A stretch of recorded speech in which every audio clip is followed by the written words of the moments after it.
Okay, just going to do a little product review. I was in at AMX the other day and saw this little pump that I thought was quite handy. It's a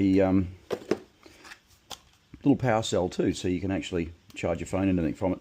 Now, one of the problems I get quite regularly when I'm doing my training is I get students showing up, learner riders, and they've got flat tyres on their bike. And I know people are going to make a comment how you should always check it, but you only know what you know, and learner riders always don't know. So I thought this would be a handy little thing. I can carry it around, and we're going to find out how many times I can pump a tyre up using this inflator. So I've got a 190/55 on the bike, so this is pretty well standard size for a litre bike. And first thing we'll do is we're going to dump all of the air out of the tyre and then pump it back up again. So I'll just screw this on.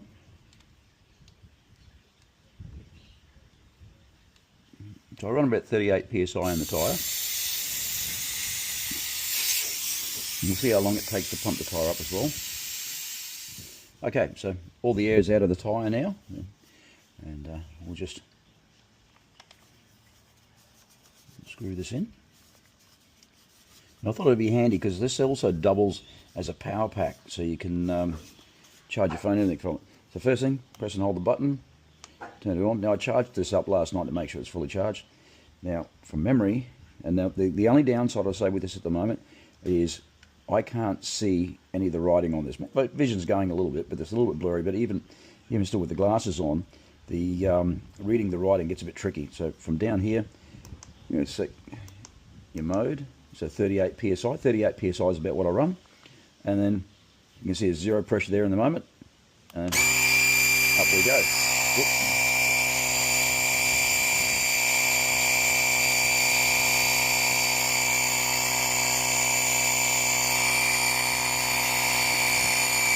So we're just going to see how long it's going to take this to get to 38 psi. So at around 1 minute 30 seconds, we're at 10 psi now. So it's not the fastest thing on the planet, but I think if you're stuck on the side of the road, it's going to come very handy. So a little over 3 minutes to get it to 20 psi. Let's go. The machine's not getting very hot at all either. It's staying rather cool. It's still got a good battery life in it too, by the looks of it as well. So nearly 6 minutes to get it up to 30 psi. So it's sitting around for a little bit. The machine's still starting to get a little bit of temperature to it now, but it's not hot at all. And we've lost 1 bar of the battery life. So around 7 minutes to get to 36 psi, which some people run about. So around 7 minutes to get to 36 psi, which some people run about. Okay, so just under 8 minutes to get it to 38 psi.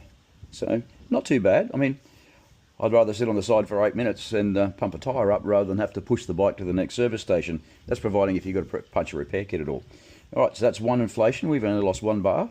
So let's unplug it now. Oh, that's a bit warm up there. The hose is certainly hot. The air will cool that down as it comes out.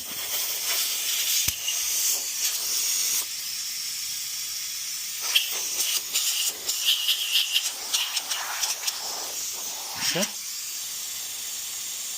So in the kit, you not only get the pump, you get the handy charging thing. I'm going to be changing out the plug on this to hook into the battery tender that I've got for the maintenance charger, which will be a little bit more practical for us because not too many bikes have a cigarette lighter, but they do have maintenance charger. That's probably one thing a bit better there.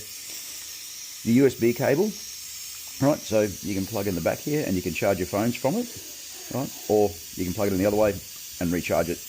It takes a fair while to charge with a phone charger. It took, considerable, a couple of hours to charge up with a phone charger.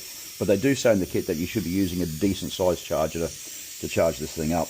And it's got a 2,000 milliamp hour battery in it, so it's got a fairly decent sized battery. There's a bit of weight to it. But all in all, I'm thinking this is not a bad little buy for $89 or $90 from AMX.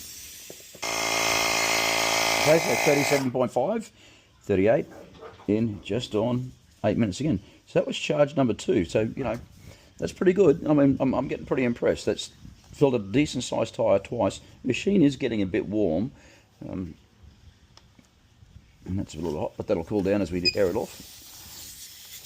And we've still got a good 3 bars left on it. So, you know, is that 2 bars or 3 bars? 2 bars left. So I reckon there's one more fill in this. So yeah, I'm thinking, you know, if you plug your tyre and you get a slow leak, it will certainly get you to the next town more than likely. So not a bad little thing to have in the toolkit, especially if you're touring. And you know, I'm about to start doing a lot of tutorials for motorcycling, so watch this channel. And it'll be handy to be able to recharge the cameras and stuff as I'm riding. To have a battery pack with you while you're touring is pretty handy. So I've done a fair bit of touring in my time. And there's nothing worse than having a flat phone when you're in the middle of nowhere.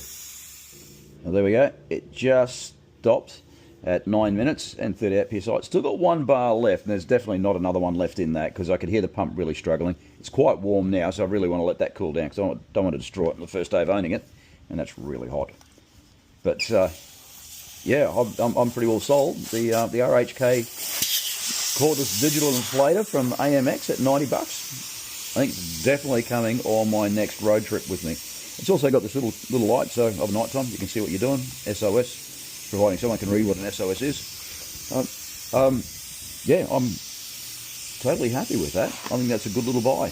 And to have a not only an inflator but a power bank all in one, I think is a really golden thing. Like I said, the only thing I'll change is the little portable cable here. Now this, you can use this as an extension lead for the pump. So you can plug this into your battery on your bike and you can still use this inflator again. So even if the battery does run out, you can still utilize this. And here comes my apprentice, Wowo the Wonder Cat. Let me say hello. So yeah, the cordless digital inflator. I think it's a winner. Okay, so just a little final update. I've now soldered on my little tender for it. So no, I can just easily plug that into the battery because I don't have the cigarette lighter type socket. I've just put the unit on charge. It's 340, and before I cut all this up and post it, I'll see how long it takes for a standard mobile phone charger. Now, in the instructions, they're saying that that's going to take a long time. It's going to be very slow. So I'm going to give you an idea what it's like to recharge it with a standard mobile phone charger, because you know you might not have a heavier charger. Okay, so yeah, I'll finish it off when I know how long it takes to charge it.